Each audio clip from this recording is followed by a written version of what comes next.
Hindu Sammelan Samiti Thoubal Nagarna Sinduna Hindu Sammelan gi Thauram ama Thoubal awang laikai da leiba Superstar Club Ground da pangthokre.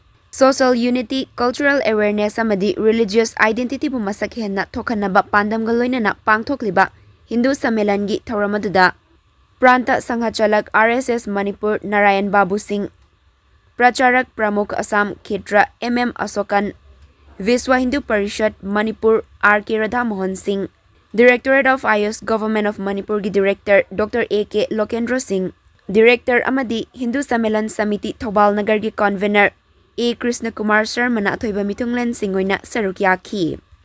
Varat Mata gi photo da laisu katuna amadi laisoni sei na chingba saktuna haudokiba thauram aduda research person oina wangang laduna Pranta Sanghachalak RSS Manipur Narayan Babu Singh na hai Rashtriya Swayamsevak Sangh RSS ki chahi chama suba palan thauram gi makha tarakpa oina mandal gi pangthokpa Hindu Sammelan gi thauram amani Manipur da lairiba mandal humdra asi lakliba tha asigi tang kun faubagi manungda loisingani chawkraba Hindu Samas asida apunmagi saktam leiramdre apunmagi pangal leitabana British na India bu lausinbani hauzik ning tamlabasu apunba Hindu Samas ama semhaudrabadi tungdasu amuk mikhapon lakhigani haibagi wakalonda India da lairiba Brahman, Vaishnav, Khetri, Sudrapum namak asigi apunma ama sagat kadabani haibagi wakalonda Rashtriya Swayamsevak Sangh RSS semkiba RSS ki founder freedom fighter Dr. Kesav Baliram gi maramda wafam kaya fongdoki